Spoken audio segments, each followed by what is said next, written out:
Well, I'd like to say a very warm welcome to my panellists, to Mike, to Angela, and to Olimpia. Angela, if I can start with you. Carbon leakage cannot be addressed through traditional trade tools, we're told that. The EU's implemented the first phase of its carbon border adjustment mechanism, and the UK is considering similar measures, and many other countries possibly will follow suit. So what are the opportunities, Angela, for harmonisation of carbon leakage regulations, and what are the likely impacts for cross-border trade? Yeah, thank you so much, and especially for having me here. And yeah, starting with this challenging question regarding CBAM, the instrument you have mentioned. First, I would like to highlight it's not only about carbon leakage. I think the overall topic is to reach a carbon neutral economy. Yeah, this should be the main goal of the European Commission, having implemented this very, very complicated instrument. Yeah, so the idea is to have an incentive for other regions and states also to reduce their carbon emissions. And at the beginning, it was also meant as an instrument to gain some income, yeah, for the European Union. But to be honest, this should not be the main goal of the European Commission, because if the instrument works, there will be less income. And now we have the first stage, which, as I mentioned before, is very, very complicated for business.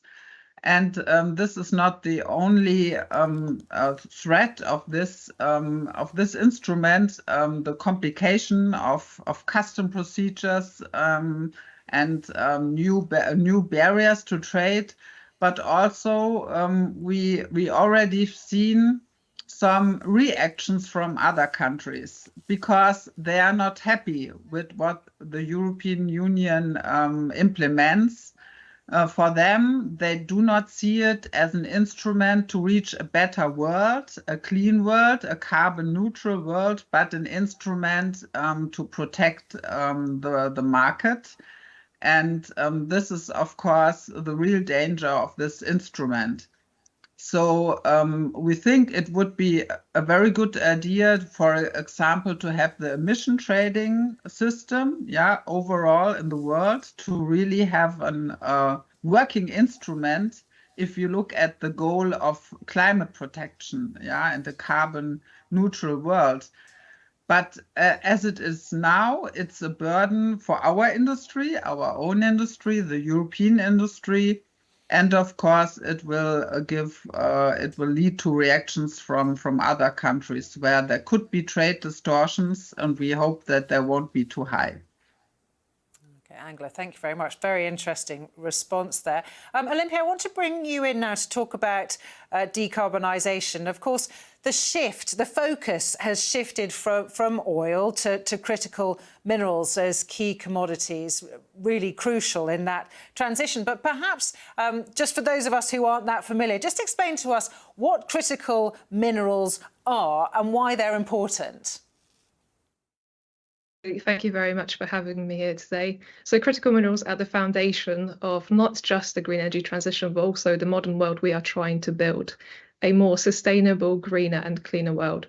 So critical minerals are metals and non-metals that are vulnerable to supply chain disruptions, whether that's through geopolitical, which we are increasingly seeing, logistical or natural reasons. We are seeing supply chains become more and more vulnerable, especially with increasing monopolization, with the midstream, so not the mining, but the processing and refining being heavily controlled by China. This creates problems for the automotive industry, which of course, to build, whether it's lithium-ion batteries or catalytic converters, we need critical minerals. And to source those just in time, and especially to keep productions running smoothly, we need to make sure that we have access to them.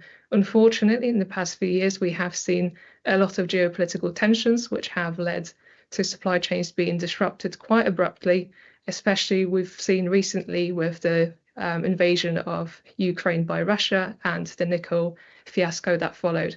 So moving forward, critical minerals will become even more important as we need to extract more of them, but we also need to process and refine more critical minerals than ever before.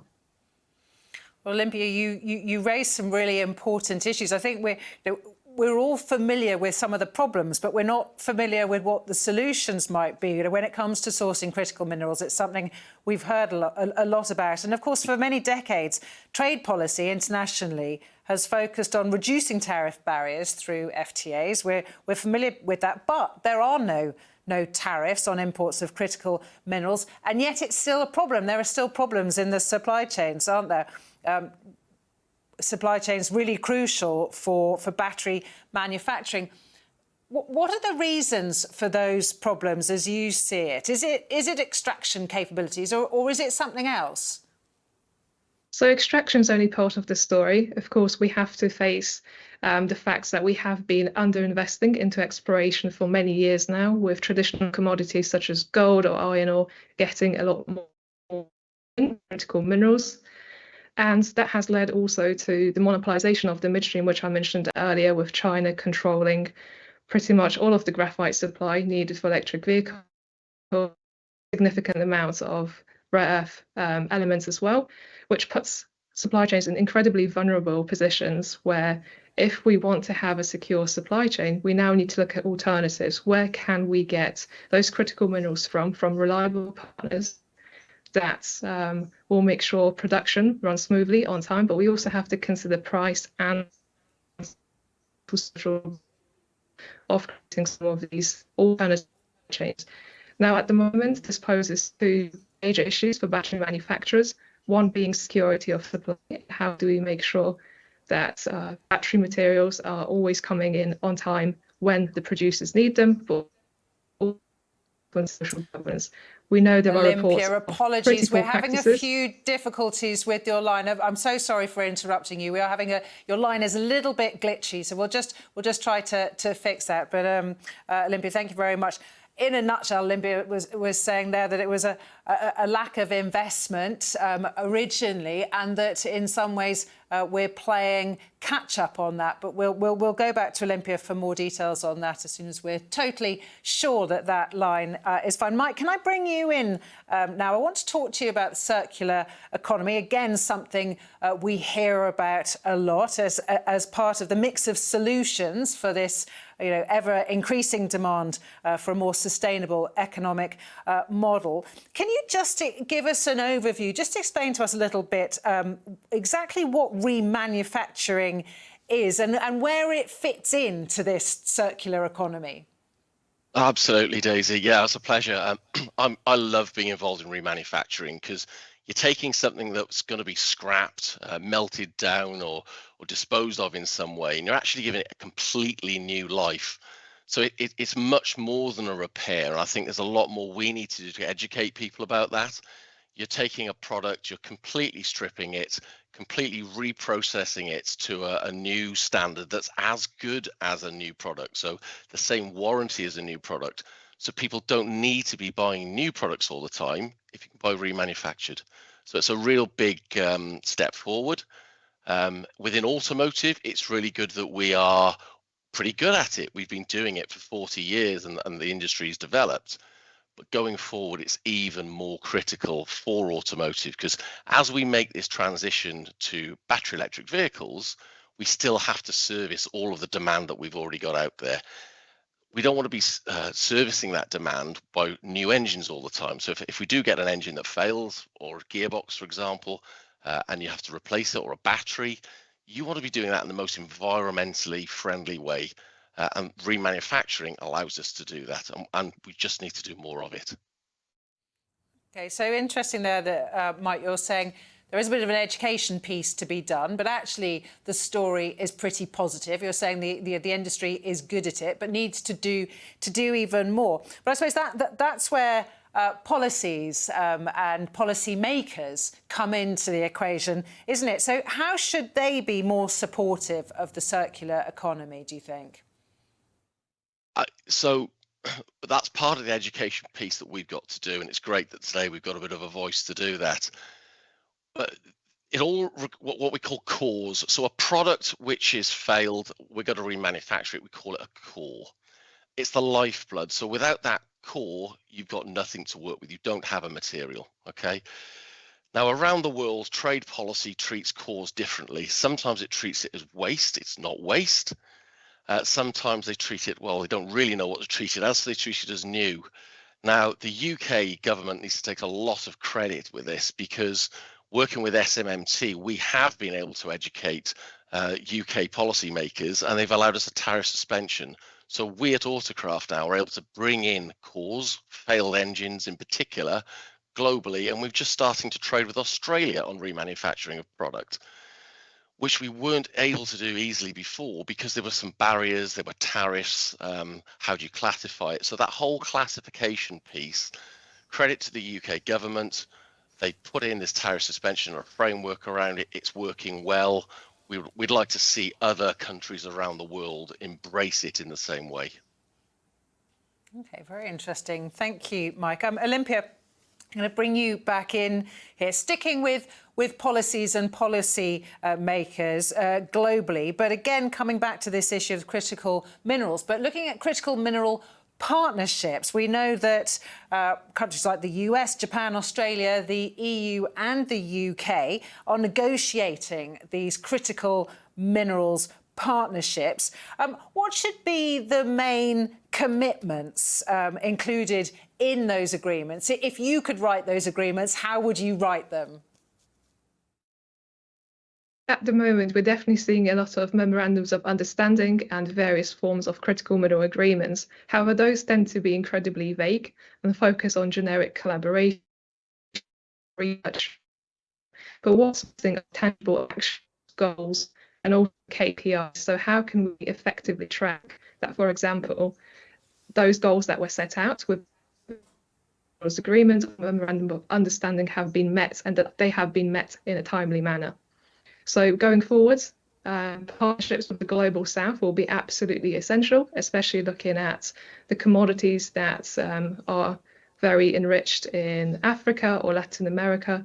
So we do need to have partnerships that are equitable to make sure that it's not just a case of Western OEMs going in and miners as well, trying to get out any critical minerals by any means necessary. We have to work on adding value. Olimpia, I'm so sorry to do this to you again, but we are having more problems with your line. I'm so sorry to interrupt, but we will come back to you, Olimpia. And again, if you want to ask Olimpia questions or any of our panellists questions, do use the button at the bottom of the screen. Olimpia was just saying there when I was asking her about how she would write these partnerships, or perhaps how she would rate these memorandums that are being written. She said that they are too vague. Very interesting what's going on, partnerships, particularly with those mineral-rich countries in Africa and in Latin America. But she was saying that they really need to be fair.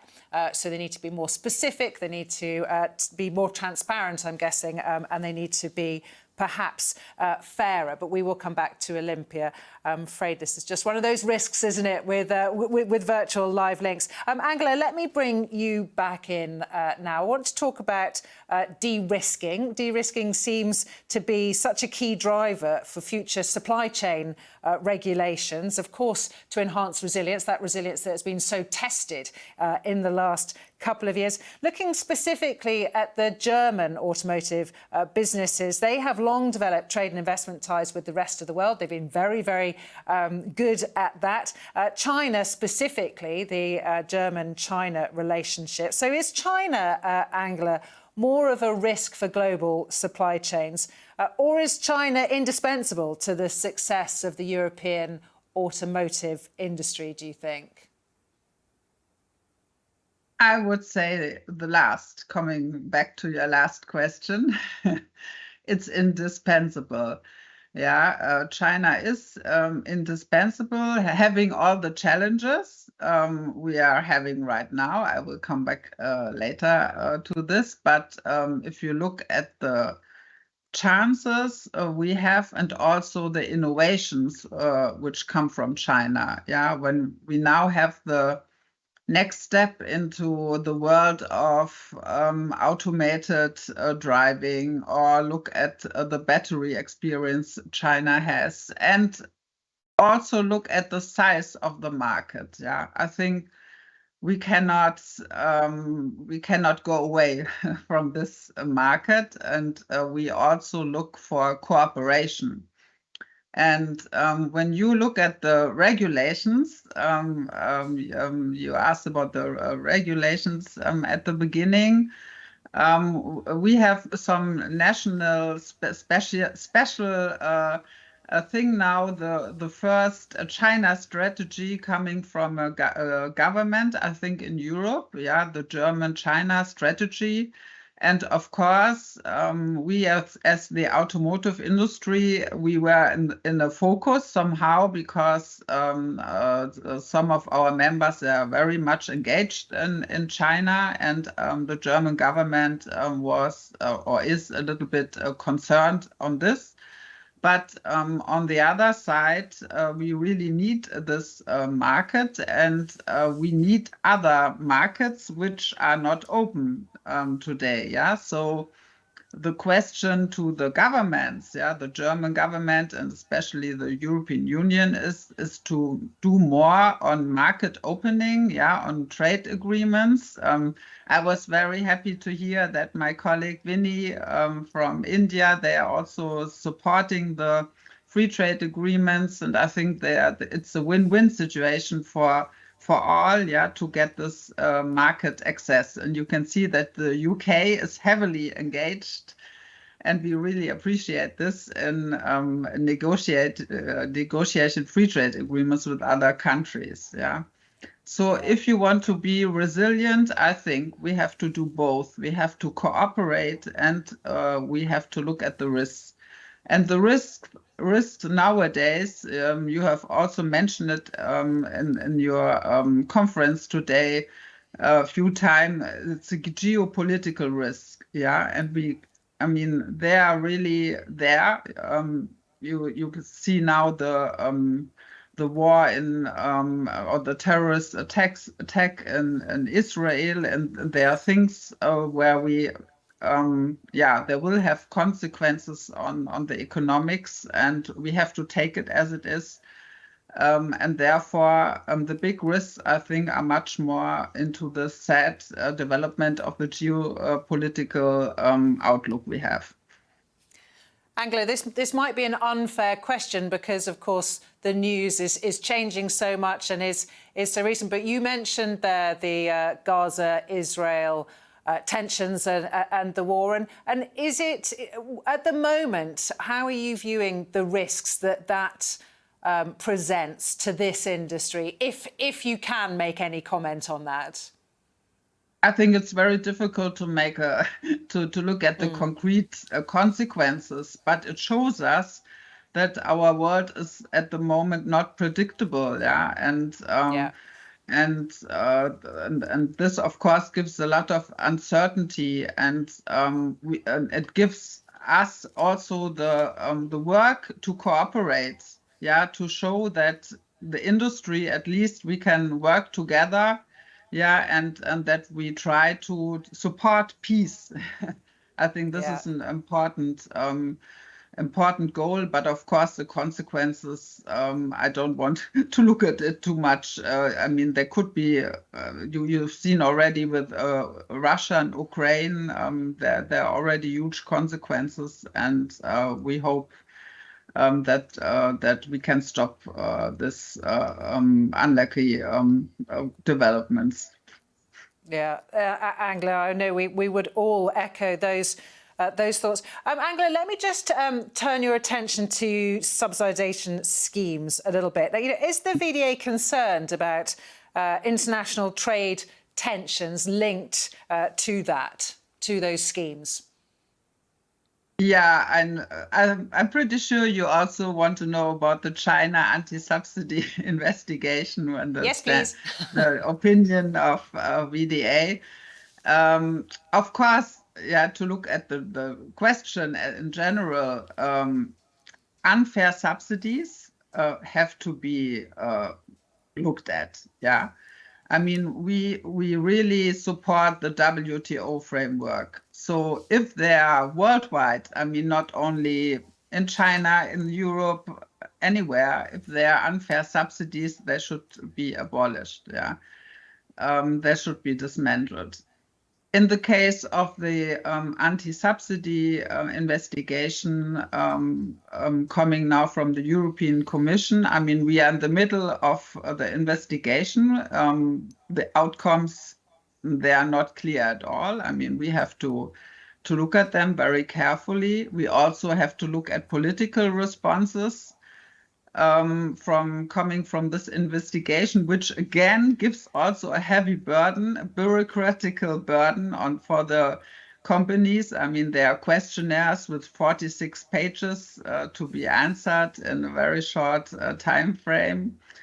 And to look at the competitiveness of Europe, I think there are more important things to do, than having those investigations to improve the competitiveness.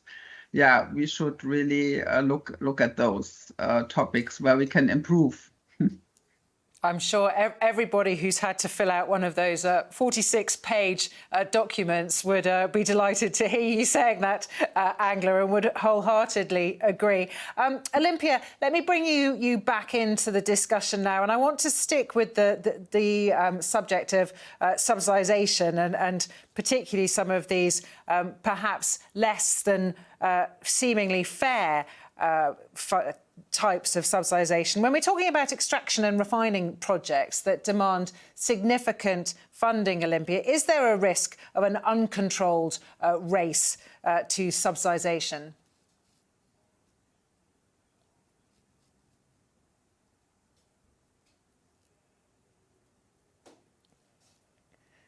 Oh, we've lost Olimpia again. I do apologise. I will bring that question back when we've got her back onto the call. So apologies there.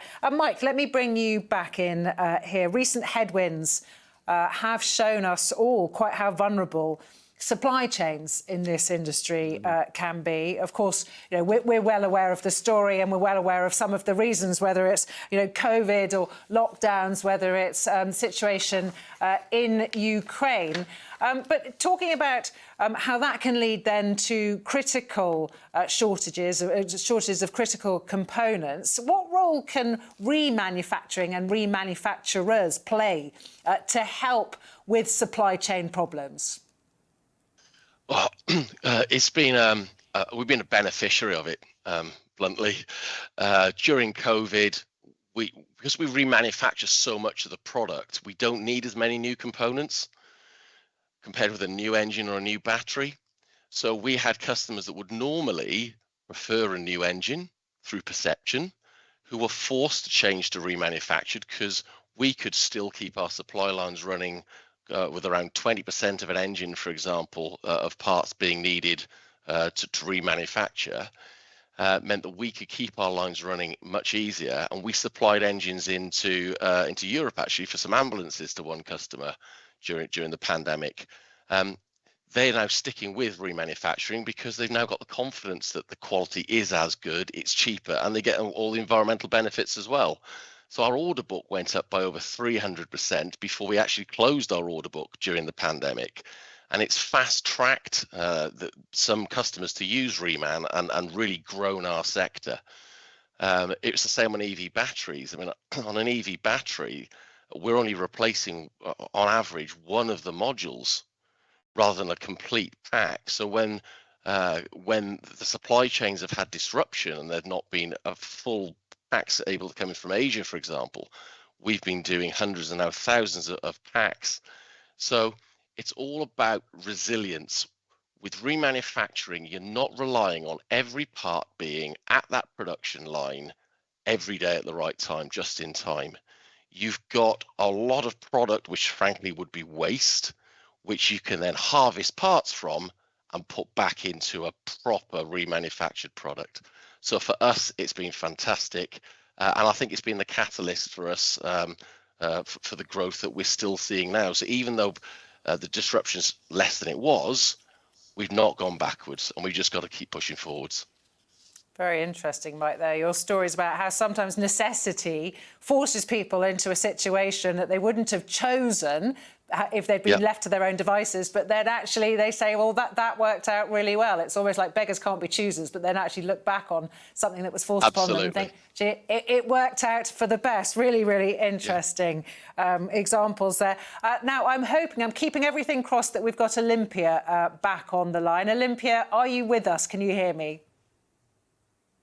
I can hear you. I'm hoping that you can hear me now. Yes, I can, and that sounds much clearer. Thank you so much for sticking with us, Olimpia. I want to go back to a question that I don't think you will have heard that I was putting to you just a couple of minutes ago about extraction and refining projects, which of course demand a lot of money, significant funding. Because of that, do you think there is a risk of an uncontrolled race to subsidisation?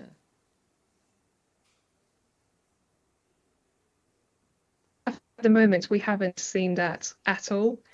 In terms of the Western world and how we have approached the problem, we are not funding enough of the midstream capacity. And I'm here today in Cape Town talking about what African nations want out of partnerships with the Western world.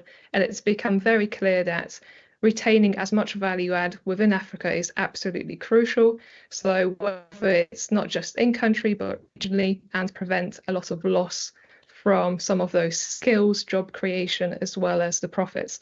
Now, in terms of do we have a ability? I haven't seen that yet. We certainly haven't seen that within the industry. What we are facing is Chinese subsidization of the industry, which becomes incredibly hard for Western companies to compete with, or any other nations, as we can't quite match them on price or the scale, which becomes problematic in terms of setting up an alternative supply chain.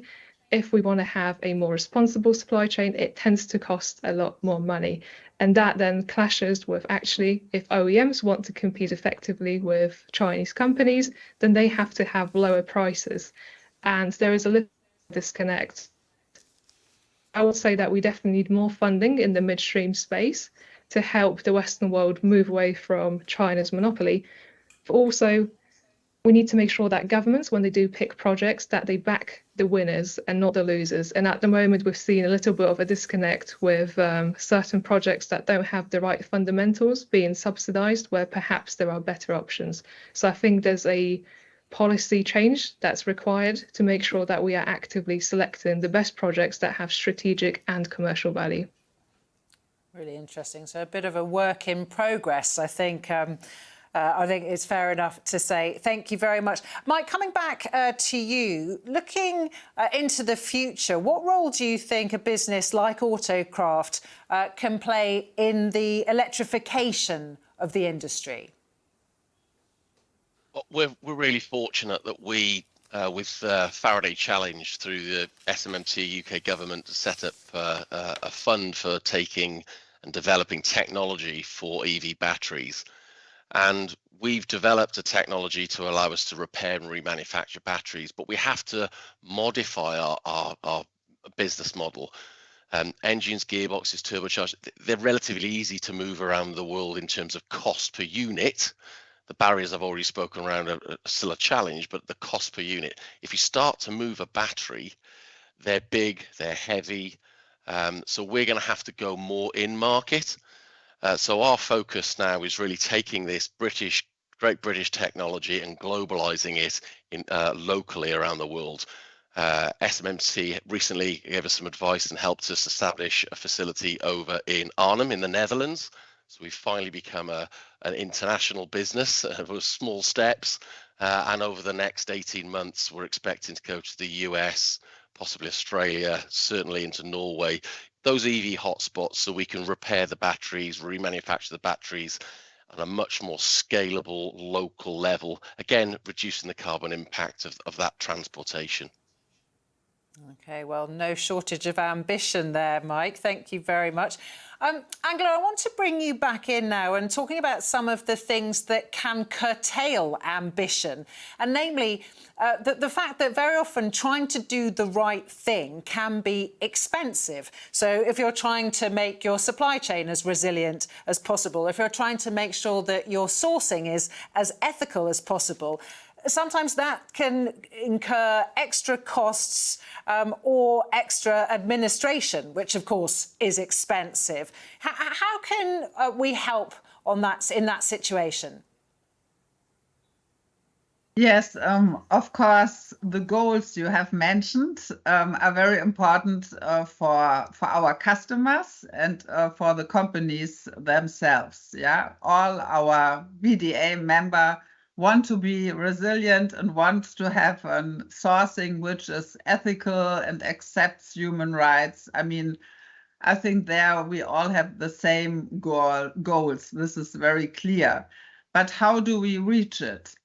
If we speak about resilience, as I mentioned before, I think it's important to leave as much to the business itself than to policymakers. Yeah, if you look at resilience, how to manage the risk and so on. Yeah, and any attempt, yeah, to invent measures, I think it will mislead us and also, of course, leads to an extra burden.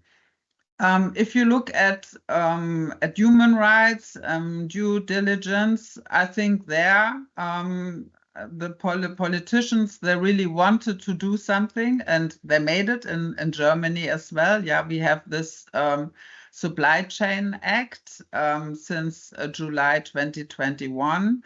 And VDA has always supported the policymakers in implementing the law and implementing now the rules. And of course, it is an extra burden, especially for the small and medium enterprises. And of course, the bigger ones, for them, it's a bit easier. But finally, I think it will help, to also to reach the confidence of our customers who really look what the companies are doing in some countries, especially. And what we also have at VDA is a system to support. To support this way to implement all the rules. It's our responsible supply chain initiative.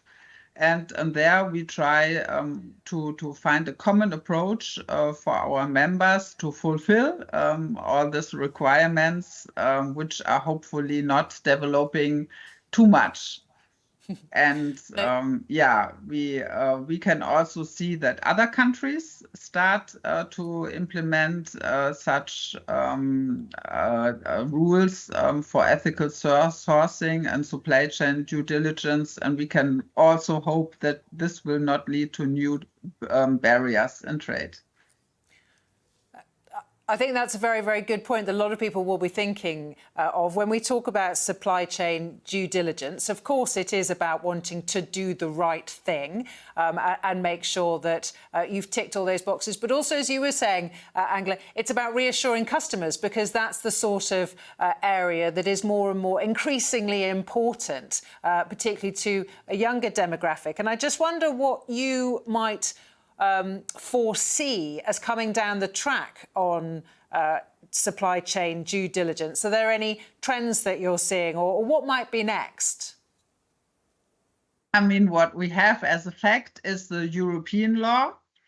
Yeah, and I think this is very important for us also to have a level playing field within the European Union. And therefore, we also support the European Supply Chain Act. And this is just started, the discussions, and the European Parliament will discuss about it. And we think that not before the end of 2024 this will end the discussion and will be approved in the European Council. So there's some time left, but of course there will be a lot of new requirements for the companies to fulfill. And I think in other member countries in Europe, this will also be a challenge for the companies. Yeah, without doubt. Well, thank you for flagging that, Angela. One more question for you, Angela, and then I'm going to open the floor to questions from the audience. I do have some already, but obviously just wanted to give you warning. You've got just a couple of minutes to send in any last-minute questions that you want to ask either Mike or Angela. I think we have unfortunately lost Olimpia again for the time being. Real problems with her line, but obviously we're grateful to what she's contributed so far. So final question from me, Angela, to you. We're going to be hearing from Sigrid de Vries later today, but I want to ask you the VDA's view on the issue of EV rules of origin. I'm sure you won't be surprised by this question, but what is your position regarding the threat of duties being changed between the EU and the UK on EVs in just a few weeks from now? Yes, we still hope that this will not be the case, that there will be duties in the trade between the United Kingdom and the European Union. We really hope, but there are some steps ahead which we have to take.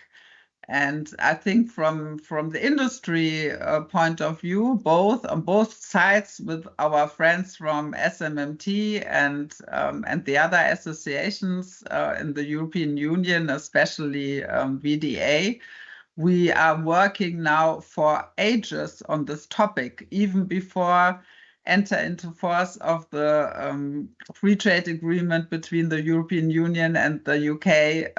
We raised the topic, as rules of origin seems to be a very technical issue, but behind this is the consequence of changing from the combustion engine to the battery-driven engine. And with a battery-driven engine, there's much less value added in Europe, as we do not, as Olimpia also mentions, we do not have enough raw materials in the European Union and also in the UK, of course, to build our own batteries. We need some imports, but we are building up this industry in Europe. But this takes a lot of time and a lot of capacity and a lot of money.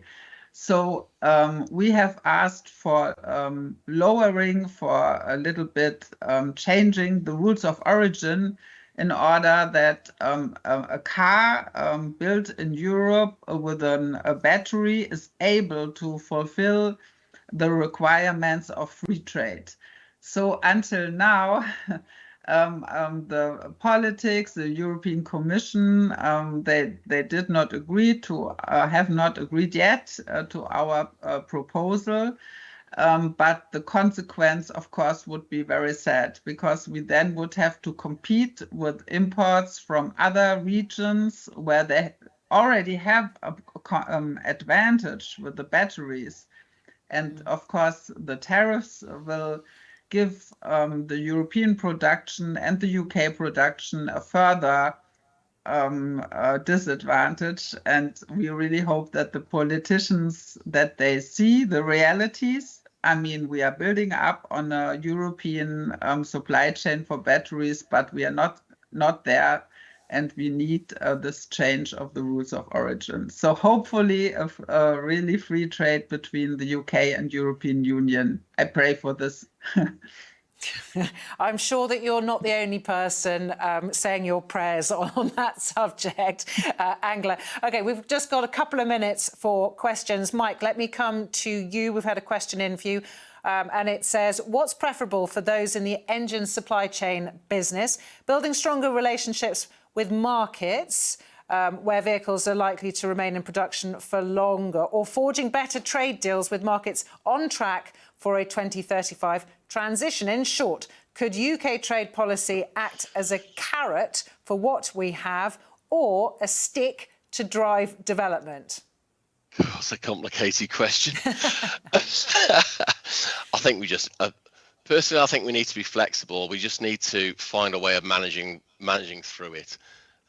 We need to make sure that we are thinking holistically about how we manage this transition. We need to think about the impact of, if you're going to have engine plants staying open, making very low volumes, how inefficient that is, how much extra energy they're producing, and switching that to remanufacturing as soon as possible. And provided the barriers are taken away and we can do what the UK's done, there's no need to necessarily pick your markets. You can pool all of that volume and still have the efficiencies that we need to keep the ICE going in a productive, efficient way for as long as possible. We can't just switch off. This isn't a digital switch off. We've got to be pragmatic about how we get to EV, but still look after what we're doing today responsibly. Makes perfect sense, Mike. Thank you very much. Angela, question for you. What role is there for trade policy to increase reshoring of vehicle and component production for the electric age without compromising on consumer choice or cost?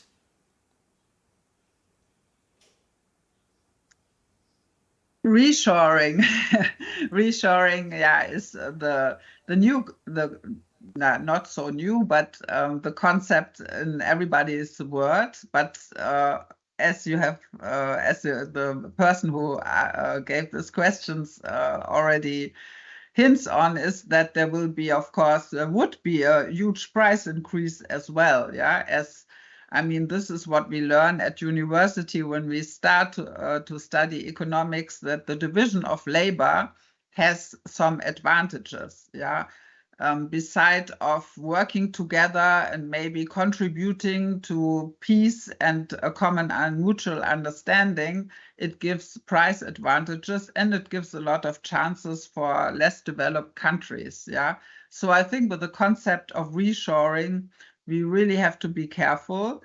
There will be some changes in the value chains, and everybody wants to have the risks under control. But to speak about general reshoring, I think this is not the concept we suggest for our future. OK, well, I'm afraid that is all we've got time for with the questions. I just want to say a very big thank you to all three panellists.